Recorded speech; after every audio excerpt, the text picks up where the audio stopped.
Good morning students. आज हम लोग इनकम टैक्स सब्जेक्ट में मानी गई आय पढ़ेंगे। डीम्ड आय। मानी गई आय क्या होती है? यदि कोई करदाता कर बचाने के दृष्टिकोण से अपनी आय को किसी अन्य व्यक्ति को हस्तांतरित करता है तो ऐसी संपत्ति से यदि कोई आय प्राप्त होती है तो वह हस्तांतरित करने वाले की आय में ही शामिल की जाएगी। इस प्रकार इन आयों को मानी गई आय कहलाया जाएगा। इसमें फर्स्ट है आय का हस्तांतरण।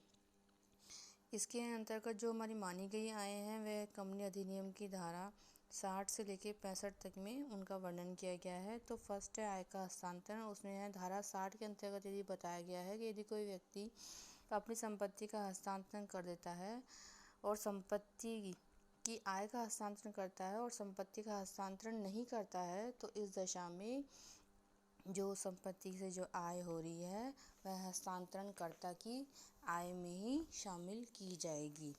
फॉर एग्जाम्पल, नरेश कुछ मकान संपत्तियों का स्वामी है। उसने इनमें से एक मकान की आय का हस्तांतरण 20 वर्ष की अवधि के लिए अपने मित्र सुरेश के पक्ष में कर दिया है। इन समस्त वर्षों में सुरेश को हस्तांतरित की गई संपत्ति को शामिल करते हुए सभी मकान संपत्तियों का स्वामी नरेश ही रहेगा। गत वर्ष 19-20 के लिए नरेश की कुल आय हस्तांतरित आय को छोड़कर 10,000 रुपये रही है और गत वर्ष के लिए सुरेश की 12,000 की कुल आय में 4,000 की आय नरेश की ही शामिल है। तो कर निर्धारण वर्ष 20-21 के लिए नरेश व सुरेश की कुल आय की गणना कीजिए। यहाँ हम लोग देखते हैं स्टूडेंट्स, नरेश ने सुरेश को संपत्ति की आय का तो हस्तांतरण किया है परंतु संपत्ति का हस्तांतरण नहीं किया गया है, अतः धारा 60 लागू होती है। संपत्ति की आय संपत्ति के मालिक की आय में ही शामिल की जाएगी।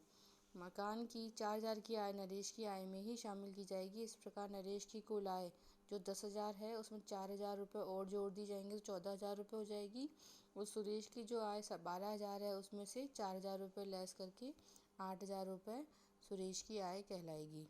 इस प्रकार आय का हस्तांतरण किया जाता है। तो जब संपत्ति का हस्तांतरण नहीं किया जाता है तो हस्तांतरणकर्ता की आय में ही ऐसी आय को शामिल किया जाएगा। यह उसकी मानी गई आय कहलाएगी। इसमें सेकंड है हमारे पास संपत्तियों का हस्तांतरण। धारा 61 के अनुसार यदि किसी व्यक्ति को संपत्तियों के हस्तांतरण से प्राप्त होने वाली आय हस्तांतरणकर्ता की ही मानी जाएगी, उसकी कुल आय में ही शामिल की जाएगी। धारा 62 के अनुसार निम्नलिखित हस्तांतरणों से प्राप्त होने वाली आय पर धारा 61 में दिया हुआ नियम लागू नहीं होगा। कौन सा नियम लागू नहीं होगा? यदि कोई संपत्ति ऐसी ट्रस्ट को हस्तांतरित की जाती है जो कि हस्तांतरण प्राप्त करता है उसकी जीवन काल में अखंडनीय हो तो ऐसी दशा में यह धारा लागू नहीं होगी। और दूसरा है, यदि अन्य प्रकार का हस्तांतरण किया गया है किसी अन्य व्यक्ति को जो कि प्राप्तकर्ता के जीवन काल में अखंडनीय हो, या ऐसा हस्तांतरण जो 1 अप्रैल 1961 से पहले किया गया हो और 6 वर्षों से अधिक अवधि के लिए अखंडनीय हो, तो ये 3 अपवाद हैं इस नियम के। खंडनीय हस्तांतरण होता है तो ऐसी दशा में आय हस्तांतरणकर्ता की आय में ही की जाएगी।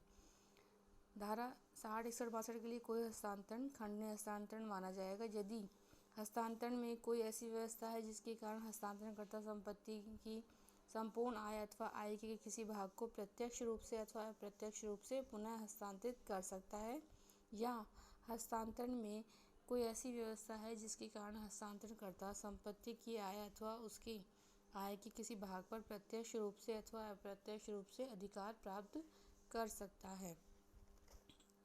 थर्ड पॉइंट है हमारे पास जीवन साथी की आय। यदि कोई व्यक्ति अपने जीवन साथी को यदि आय का हस्तांतरण करता है तो ऐसी दशा में तो वह आय हस्तांतरणकर्ता की आय में ही शामिल की जाएगी।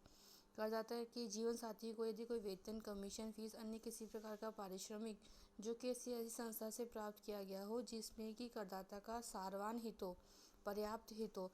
यहाँ स्टूडेंट्स पर्याप्त हित से आशय है कि 20% या उससे अधिक वाले अंश, मताधिकार वाले अंश करदाता के पास हो तो वह सारवान हित माना जाएगा।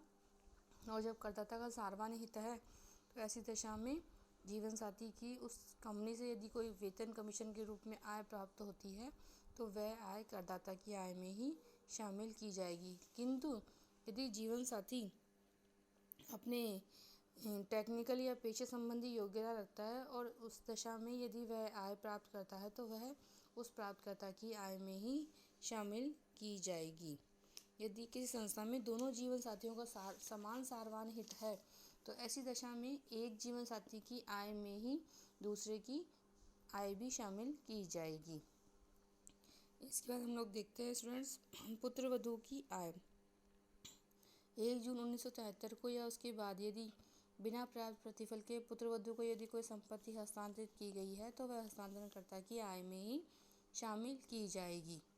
इसमें अंतर्गत हम देखते हैं कि यदि जैसे एक एग्जाम्पल है, एक व्यक्ति ने अपने पत्नी को 50,000 रुपये संपत्ति हस्तांतरित की।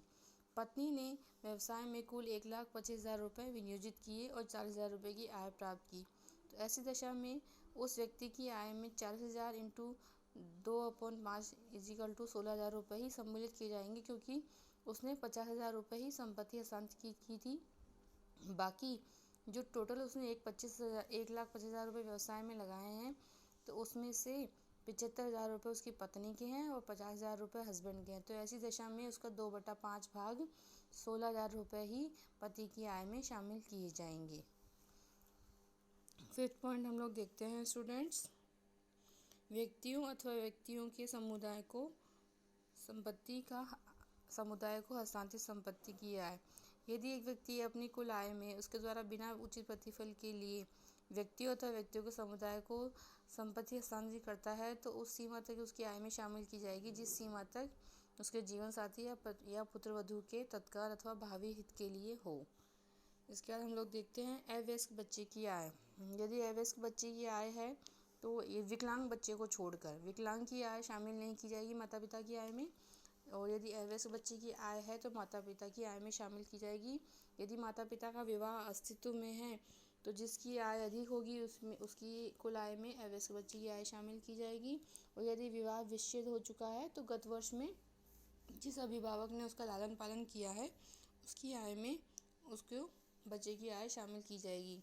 इसमें स्टूडेंट्स एक बात और ध्यान रखने योग्य है, यदि बच्चे ने अपने शारीरिक परिश्रम से या अपनी चतुराई या अपने विशेष ज्ञान या अनुभव से यदि कोई आय प्राप्त की है तो उसे माता पिता की आय में शामिल नहीं किया जाएगा। अवयस्क बच्चे की आय के संबंध में कटौती भी दी जाती है। यह कटौती है जोड़ी गई राशि अथवा 1,500 रुपये, जो भी दोनों में से कम हो इतनी राशि की छूट दी जाएगी। और हम लोग बता दें धारा 80U के तहत यदि कोई विकलांग बच्चा है तो उसकी आय को माता पिता की आय में शामिल नहीं किया जाएगा। 7th पॉइंट है हिंदू अविभाजित परिवार को हस्तांतरित संपत्ति से आय। 31 दिसंबर 1969 के बाद यदि किसी व्यक्ति ने हिंदू अविभाजित परिवार को, जो कि उसका सदस्य है, अपनी संपत्ति हस्तांतरित की है तो ऐसी दशा में जो संपत्ति हस्तांतरित की है वह परिवर्तित संपत्ति कहलाएगी और वह संपत्ति हस्तांतरणकर्ता की आय में ही शामिल की जाएगी। Thanks students.